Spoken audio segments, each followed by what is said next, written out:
Bismillahirrahmanirrahim.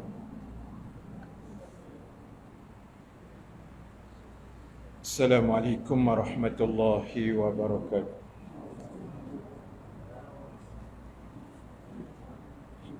Al-Fatihah. A'udzubillahi minasyaitonir rajim. Alhamdulillah. Ar-Rahmanir Rahim. Maliki yaumiddin. Iyyaka na'budu wa iyyaka nasta'in. Ihdinas siratal mustaqim. Siratal ladzina an'amta 'alaihim.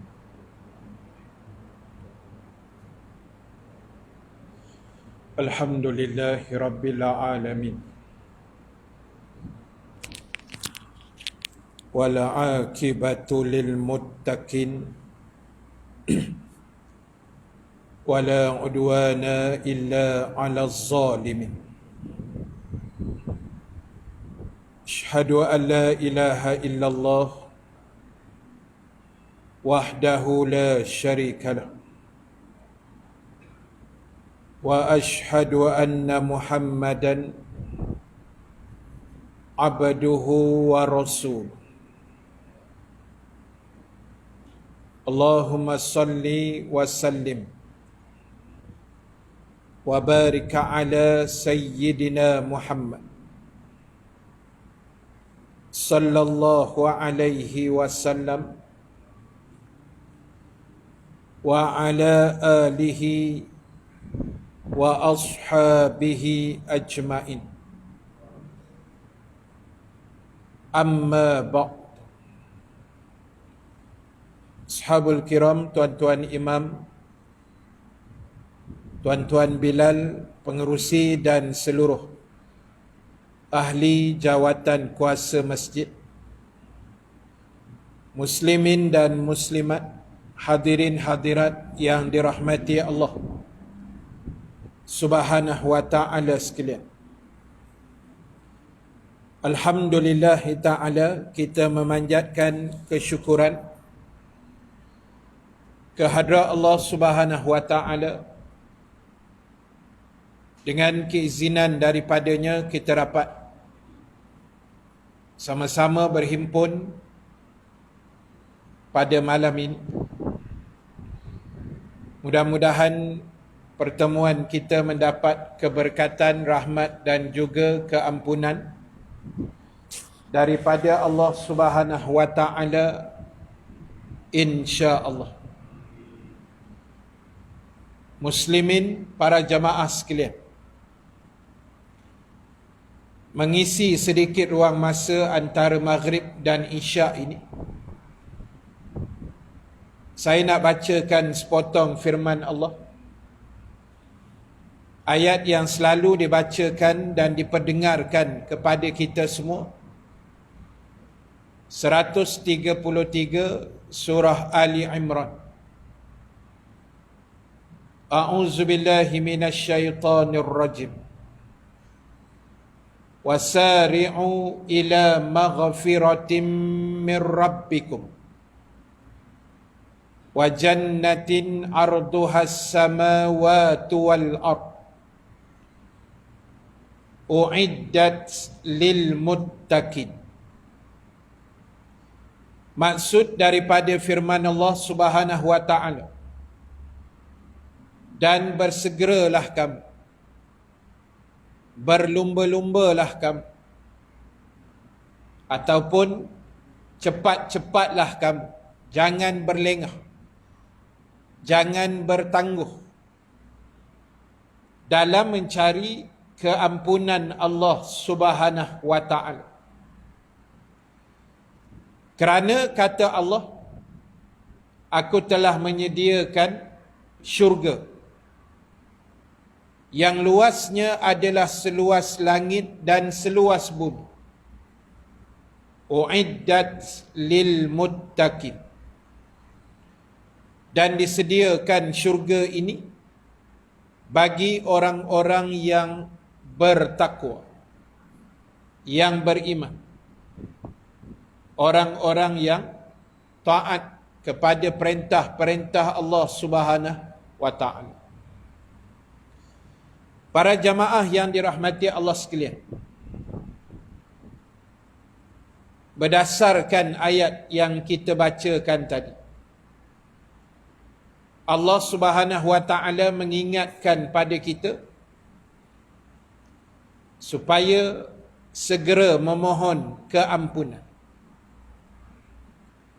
cepat-cepat bertaubat, cepat-cepat menyesal.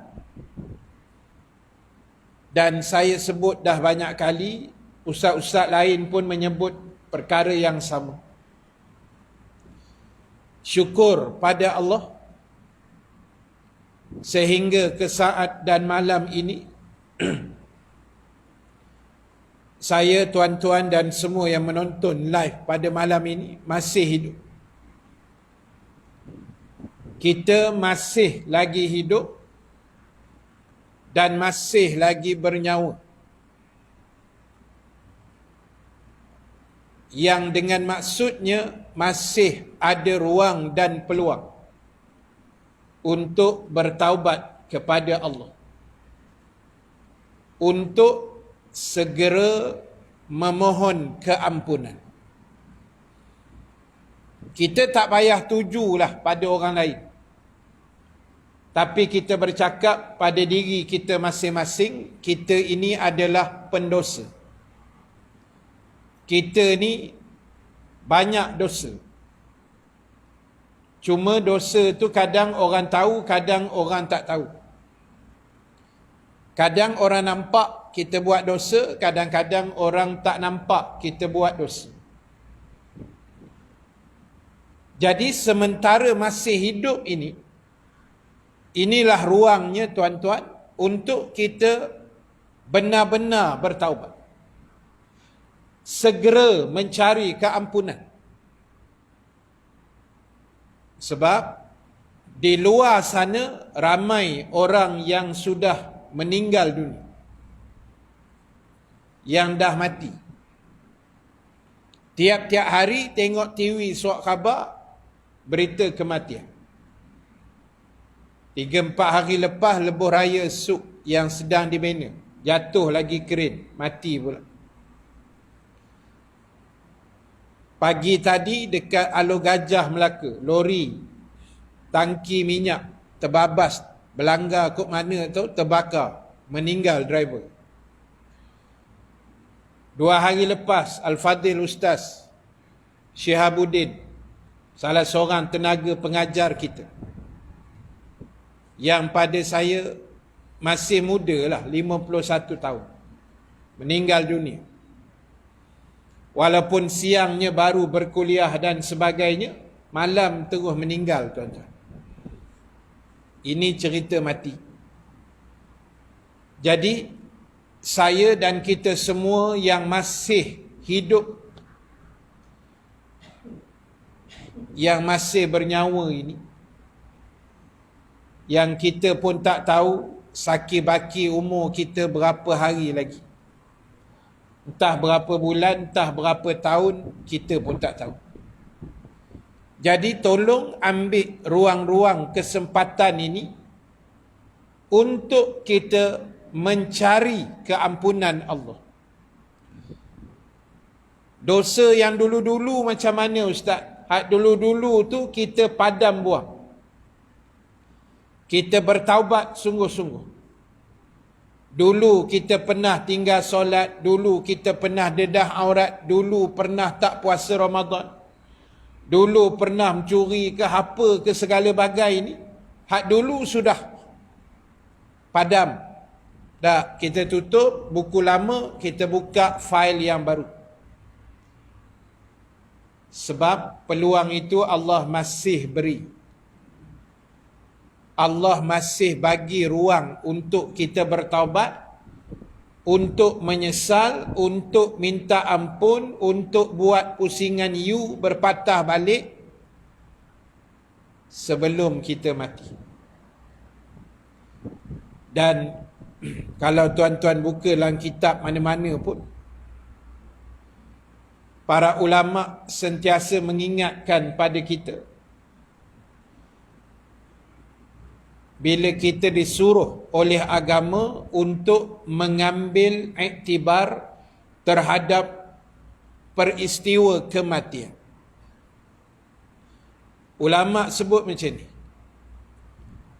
Antara perkara pertama yang pasti akan terjadi dan berlaku pada orang yang baru saja meninggal dunia. Orang matilah kita kata tak. Bila seorang hamba Allah manusia ni mati atau meninggal dunia saja, ulama menyebut benda pertama yang terbit dalam pemikiran mereka, dalam jiwa hati sanubari mereka, bila mati dicabut saja roh oleh para malaikat Allah, yang akan berlakunya adalah satu kalimah saja, iaitu penyesalan. Sebab itu Sayyidina Ali pernah sebut, kalau kamu pergi kubur, kamu tanya satu soalan pada orang kubur semua tu, ahli kubur tu. Wahai ahli kubur, apa benda yang satu hajat lah kalau boleh kamu nak minta balik pada Tuhan lepas kamu mati? Pasti, kata Sayyidina Ali, ahli kubur akan jawab, kami nak hidup balik. Bila dah nampak malaikat Israel yang mencabut nyawa tu datang, bila dia dah cabut roh kita, kemudian datang pula Munkar dan Nakir yang menyoal jawab dalam kubur besok. Masa itu tuan-tuan, ahli kubur pasti akan menyesal. Tapi macam kita sebut selalulah, sebab ke orang dah mati ni dia tak boleh hidup balik tuan-tuan. Belum ada sejarah orang mati hidup balik kecuali hantu Kak Limah saja. Yang dalam drama tu. Tak boleh tuan. Yang tak ada. Saya dah ceramah 23 tahun tuan-tuan. Yang dengar ceramah saya semua orang hidup. Boleh faham? Orang mati tak datang tuan. Walaupun teringin agaknya kan. Mesti teringin tuan. Menyesal dulu tak dengar ceramah kan. Penat Abang Nasir cari ustaz dia tak datang. Menyesal. Tapi dah menyesal dalam kubur tak ada faedah dah tuan-tuan. Sebab itu dah mati tak boleh hidup balik. Saya dah 20 tahun lebih berceramah ni, semua orang hidup je datang. Kalau orang mati datang dengan ceramah kita tuan, saya suruh dia berceramah. Tak, biar dia bercerita macam mana dalam kubur, pengalaman malam pertama tu kan. Baru seronok je. Tapi sebab benda itu tidak akan berlaku. Cuma Sayyidina Ali kata, kalau kamu pergi kubur, tanya satu soalan, mesti diorang akan jawab, kalau boleh kami dah menyesal sangat dah ni. Dah tengok azab kubur, dah tengok gerunnya muka para malaikat apa semua dalam kubur ni. Kalau boleh nak hidup balik. Itulah kata Sayyidina Ali dan kata para alim ulama, rintihan ahli kubur. Dan kita semua yang belum lagi masuk dalam kubur ni, tolonglah siapkan bekalan, siapkan persiapan, buatlah apa yang sepatut dan sebaiknya berdasarkan kemampuan yang ada dalam diri kita. Kita tak nak menyesal masa mati itu. Atau lebih ngeri lagi, menyesal selepas mati. Menyesal di padang mahsyar. Itu semua tak ada guna punya penyesalan. Tidak ada nilai, tidak ada erti penyesalan seperti itu. Sebab Allah tak pandang dah masa itu. Kan, kita nak menyesal ni sekarang ni masih hidup. Dan kerja kita sekarang cari keampunan Allah. Kita dah duduk dalam nak masuk pertengahan Syakban, tuan-tuan. InsyaAllah hari Senin ni 15 Syakban. InsyaAllah. Dan saya selalu sebut, bila kita sebut nisfu Syakban ni, itu sebenarnya signal terakhir yang Allah nak remindkan pada kita yang Ramadan semakin dekat. Bila masuk Rejab bulan lepas, Rasulullah ajar doa pada kita kan, Allahumma barik lana fi Rajabin wa Sya'ban wa ballighna Ramadan. Itu doa yang Tuan Imam baca tadi. Di awal Rejab sebenarnya Allah sudah ingatkan kita kehadiran Ramadan. Bila kita dah mula berdoa begitu. Dan kemuncaknya Allah bagi nisfu Sya'ban. Nisfu maknanya separuh lah, pertengahan. Allah nak remind, jangan leka dah, Ramadan lagi 15 hari, macam tu. Dan sepatutnya bagi umat Islam, dia mesti ada rasa seronok Ramadan makin hampir. Dan sepatutnya lagi seronok Ramadan kali ini boleh semayang tarawih. Dan mudah-mudahan boleh kuliah sekali ya. Boleh kuliah? Boleh lah. InsyaAllah. Jadi kami ustaz-ustaz ni tuan-tuan dah kelang kabut pula dah menyusun jadual. Dah setahun berguling kat rumah. Kuliah tak ada kan. Kuliah online je lah tiap hari. Dan saya sebenarnya hari ni agak sedikit ralat jugalah sebenarnya. Lepas Jumaat tadi, Abang Nasir WhatsApp kat saya. Dia kata, Ustaz free tak? Saya kata, free. Terus jawab laju. Jadi, saya tengok jadual saya tadi. Sebenarnya malam ni memang saya ada jadual. Dekat Kampung Melayu Subang. Kuliah bulanan. AJK lambat confirm tuan-tuan. Lepas asar baru dia confirm. Jadi saya dah jadi bersalah dah sebenarnya tadi kan.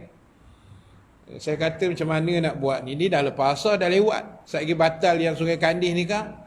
Kelang kabut pula. Yang ni pula sekali-sekala je jemputan. Yang sana bulanan. Kan. Jadi AJK pula lambat confirm. Kita pun dah ingat ada sebahagian yang belum prepare lagi. Ada sebahagian yang mungkin dah prepare untuk kuliah. Jadi saya, ialah kita ambil sikap tunggulah. Kan, rupanya dia hantar tadi. Tapi saya kata minta maaf lah banyak-banyak je. Saya kata dah terkonfirm pula dengan Sungai Kandis, saya kata. Tak apalah Ustaz, bulan depan lah kata. Jadi tuan-tuan, kita ni sedang menghampiri. Jadi inilah ruang-ruang terbaik kita nak minta ampun. Kita nak bertaubat. Kita nak menyesal, nak menangis, nak merintih, nak apa pun. Sekaranglah masih hidup. Dan kena ingat, nyawa yang Allah beri, ini adalah modal pusingan. Kita punya modal buat berniaga.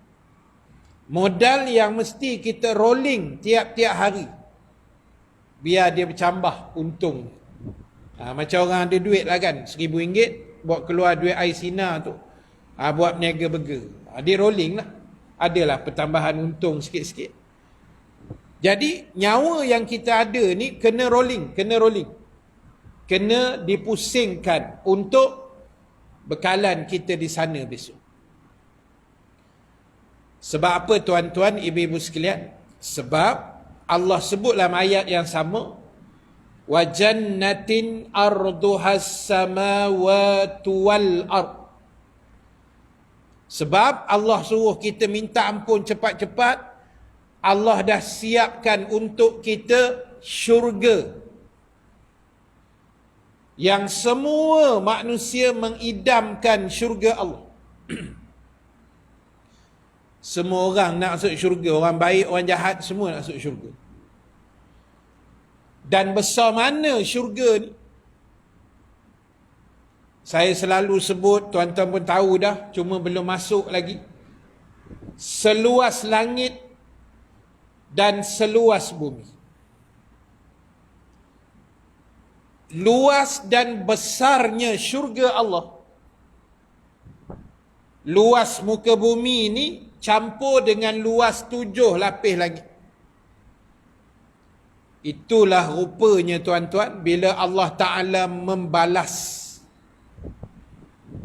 Allah ni bila dia membalas, bukan main-main punya balasan dia buat. Kita semayang 5 waktu, kita puasa Ramadan, baca Quran sikit, sedekah sikit, selawat sikit, buat baik sikit, istighfar sikit, masuk syurga selama-lamanya dengan keluasan langit dan bumi. Kan macam tak padan aja tu kan. Macam tak padan. Tapi memang Allah buat gitu. Neraka pun sama juga. Fitnah orang sikit, membawang sikit, tinggal semayang sikit, dedah aurat sikit, masuk neraka selama-lama. Kan tak padan. Tapi itulah perangai Allah, dia membalas tu memang, macam mana ayat saya nak sebut? Memang tak padan lah. Tak padan. Boleh faham nak maksud dia gitu. Buat baik sikit, dia bagi syurga seluas langit dan bumi. Besar tuan-tuan. Kita dapat syurga besar Kelang pun rasa okey lah kot. Besar Sungai Kandih ni pun rasa okey lah. Kan? Ataupun besar Malaysia lah. Malaysia ni kalau tengok peta dunia macam cili bor, cili api. Macam cili masak tu kan. Dia rekod ke bawah gitu. Manjang. Tu pun dah besar dah tuan. Kita berjalan Malaysia tak habis. Tapi bukan besar Malaysia Allah bagi besok. Seluas langit dan bumi. Besar gedabak tuan-tuan. Besar yang amat. Sebab Allah sayang kita sebenarnya. Tapi itulah kadang-kadang bila tawaran Allah ni orang tak nampak tuan.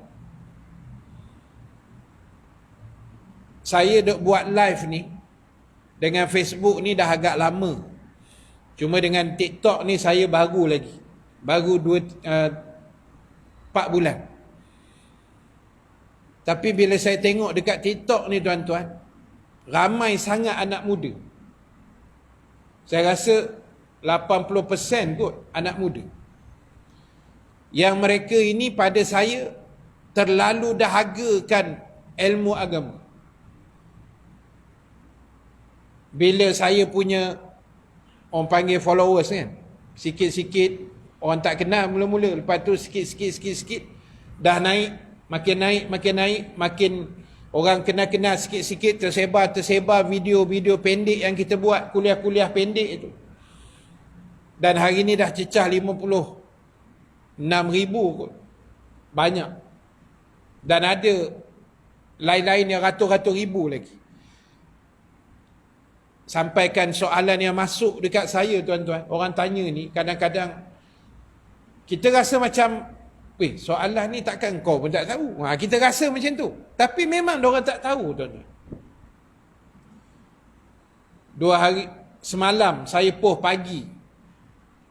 Ada orang tanya, Ustaz, macam mana cara mandi wajib yang sebenarnya? Saya jadi confused. Jadi saya hurailah cara mandi wajib tu. Seminit je video tu. Sebab video tu dia boleh seminit aja kan. Dia tak boleh banyak. Tiba-tiba tuan-tuan soalan yang masuk ni beratus. Bab mandi wajib aja. Sampai kita pun jadi pening nak jawab. Tapi soalan yang queue ni pun dah beratus-ratus. Saya tak jawab lagi. Dia dah mengamuk pada. Ustaz, soalan saya bila nak berjawab? Bawa-bawa tenang dulu bang. Banyak soalan yang masuk. Macam bab syurga kan. Ada seorang perempuan tanya. Saya tak jawab lagi. Saya jawab malam ni. Dia kata, Ustaz, kalau dalam syurga saya nak mengandung lagi boleh? Tak ke pening nak menjawab soalan tu? Kan? Ada pula seorang tanya, bila kita dah masuk syurga Ustaz, ada tak kita rasa nak memikir hal-hal dunia yang dulu kita pernah hadap dulu? Nak mikir apa tuan-tuan? Bidadari keliling ni. Kita tengah golek-golek atas istana dalam syurga kan. Bidadari duk picit kaki kita. Rasa-rasa ada masa nak mengenang balik hal dunia dulu. Tak ada pasal lah tuan-tuan. Kalau nak fikir suka hati korang lah. Kan? Kalau saya tak ada pasal nak mikir dah hal dunia yang menserabut otak kita. Dah duduk dalam syurga, apa kehal nak mikir hal dunia lagi kan? Tapi itu saya bagi contoh soalan yang orang tanya. Jadi tuan-tuan, sebab tu saya kata dakwah ni kena jalan. Apa ruang pun jalan. Kan? Jadi sebab saya tengok dalam TikTok tu pun banyak ustaz, ustazah pun ada. Banyak benda baik sebenarnya kalau kita pandai cari. Joget tu ada lah tapi sikit kan. Yang manfaat tu sebenarnya banyak.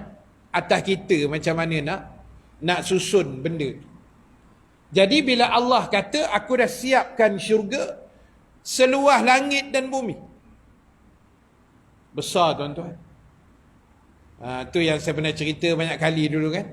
Ada pula orang tanya kita, Ustaz, kalau saya masuk syurga boleh sesat ke? Sebab luas benar. Dia pun naik takut dah nak masuk. Kan? Dia memikir pula dalam syurga tak ada signboard. Sudahlah kan. Dia dengar luas langit bumi ni, sudah. Terus dia tanya kan, lepas kuliah kan, saya sembang dia tanya, Ustaz, rasa-rasa kalau masuk syurga boleh sesat tak? Sebab besar sangat Ustaz. Saya pun tergamam juga soalan macam tu kan. Macam mana aku nak jawab? Tapi dah nama pun tanyalah Ustaz. Dia menjawab jugalah. Saya kata orang sesat tak masuk syurga. Pening kepala kawan tu. Dia kata kalau masuk syurga boleh sesat ke tidak? Saya jawab orang sesat tak masuk syurga. Nak sangat tanya soalan pelik-pelik. Dah. Jadi tuan-tuan, memang orang sesat masuk neraka kan? Dia tak masuk syurga. Cuma kalau soalan itu sebenarnya ada jawapan. Ibnu Abbas, pupu Nabi dah beritahu lama dah jawapan tu. Apa kata Ibnu Abbas? Ibnu Abbas kata, kamu akan masuk ke dalam syurga Allah sebagaimana kamu masuk ke dalam rumah kamu sendiri. Habis kuliah kejap lagi, isyak berhenti habis. Kan? 8.33. Habis kuliah ni kita solat isyak, lepas tu balik rumah masing-masing. Saya balik rumah saya, tuan-tuan balik rumah tuan-tuan. Agak-agak masuk rumah sendiri boleh sesat ke tidak? Tak kan? Rumah kita kan? Rumah sendiri Ustaz, macam mana nak sesat? Syurga macam tu lah. Tak kira lah besar langit bumi pun. Ibnu Abbas kata itu rumah kamu.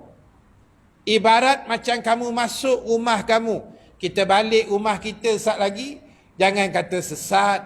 Lesung batu pun kita tahu letak kat mana. Rumah kita. Tandas pun kita tahu, bilik anak perempuan kat mana kita. Rumah kita kan. Lain kita masuk istana negara. Mungkinlah sesat, rumah agung bukan rumah kita. Tiba-tiba balik kejap lagi, cari bilik air tak jumpa tuan. Tanya bini, yang bilik air mana abang cari tak jumpa. Confirm bini kita tengok kita atas bawah tuan. Dia kata tak lama dapat haji ni rasa. Kan tandas pun dah tak jumpa dah. Padahal rumah sendiri bukan rumah orang. Kalau rumah orang cerita lain lah, 16 tingkat ke, tu ya kot sesat. Jadi tuan-tuan, ambil peluang ini untuk kita bertaubat. Banyakkan hidup ni dengan istighfar. Memanglah kadang-kadang dosa-dosa yang kita buat ni, dia boleh menggelapkan hati kita kan. Ni ada orang tanya ni, dia kata, Ustaz, masuk syurga besok boleh jumpa family balik tak? Kan, dia TikTok tanya tu. Diorang ni laju je bertanya. Kan? Jadi jawapan dia, kalau family kita ahli syurga, boleh jumpa. Dan ada juga saya dapat soalan sebelum ni, kalau ahli keluarga kita masuk neraka, Ustaz, kita masuk syurga, kita boleh jenguk pergi neraka? Macam mana nak menjawab soalan tu? Nampak? Jadi tuan-tuan, nak sebutnya, apa pun kita ke, ahli keluarga kita ke, tugas kita satu saja. Jadilah hamba yang taat. Jadilah hamba yang baik, tuan-tuan. Yalah, bukanlah kita ni baik macam malaikat kan. Kita pun ada kat sejarah-sejarah silam kita. Sejarah-sejarah hitam kita dulu. Tapi at least tuan-tuan, dengan saki baki umur yang ada ni, yang depan saya ni rata-ratanya 50-an ke atas kot. Yang muda sikit ada 3-4 orang. Paling muda pun saya rasa saya lah. Kan? Muda apa, 47 dah. Kan? Nak masuk 5 series dah. Jadi nak sebutnya tuan-tuan, dengan saki baki yang kita pun tak tahu ni, kita nak kejar dunia apa lagi tuan? Kalau tuan-tuan yang depan saya yang dah pencen-pencen ni kan, orang kata dah puas dah hidup dengan dunia, kita nak kejar apa lagi? Cukuplah dunia yang kita dah hadap 40-50 tahun dulu ni, sudah-sudah lah. Yang ada saki baki tak tahu berapa lama ni, kita cuba yang terbaik, kita minta ampun dengan Allah, kita bertaubat dengan Allah, kita tambah sikit-sikit lagi amalan-amalan sunat kita, tambah. Sebab apa tuan-tuan? Sebab itulah saya kata tadi, kematian itu kita tak tahu bila dia nak datang. Kan? Bila dia nak datang. Jadi sebab itulah tuan-tuan, ibu-ibu sekalian, pengakhiran kuliah kita malam ni, Allah Ta'ala tutup ayat itu, uiddat lil muttaqin. Allah kata, aku siapkan syurga itu juga kepada golongan yang bertakwa. Kepada golongan yang bertakwa. Orang yang beriman, orang yang taat, orang yang baik, orang yang dengar cakap. Allah kata, aku bagi dia syurga dengan keluasan yang begitu besar. Ada satu pokok tuan-tuan dalam syurga, namanya, tak silap saya, namanya pohon Tuba. Tuba. Nabi kata kita nak tawaf seround, satu round kita nak keliling pokok tu, tak silap saya 100 tahun. 100 tahun punya besar pokok tu. Apa dia punya buah daun tu tak saya kira lah. Memang semuanya nikmat. Kalau macam tu pun tak mau masuk tuan. Allah dah offer dengan bidadari, dengan pelayan-pelayan syurga di kalangan kanak-kanak. Kalau kita tak terliur juga tuan, kita tak tahulah. Minta ampun dengan Allah banyak-banyak. Jadi tuan-tuan, akhirnya sebagai kesimpulan tuan-tuan, yang pertama, teruskan mengaji, teruskan cari ilmu. Mudah-mudahan Allah beri taufik hidayah pada kita. Dan yang kedua, banyakkan istighfar, banyakkan berdoa, minta Allah terima segala amal ibadah kita, dan minta Allah ampunkan dosa-dosa kita, insya-Allah. Mudah-mudahan sedikit perkongsian kita pada malam ini mendapat kebaikan dan rahmat daripada Allah. Terima kasih pada muslimin yang hadir pada malam ini. Mudah-mudahan dirahmati Allah. Terima kasih juga pada semua sahabat yang menonton live pada malam ini. Mudah-mudahan ada manfaat untuk kita bersama. Yang baik, yang benar daripada Allah. Yang kurang, kelemahan diri saya sendiri. Aqulu qawli haza wa astaghfirullahal azim li walakum. Wassalamualaikum warahmatullahi wabarakatuh.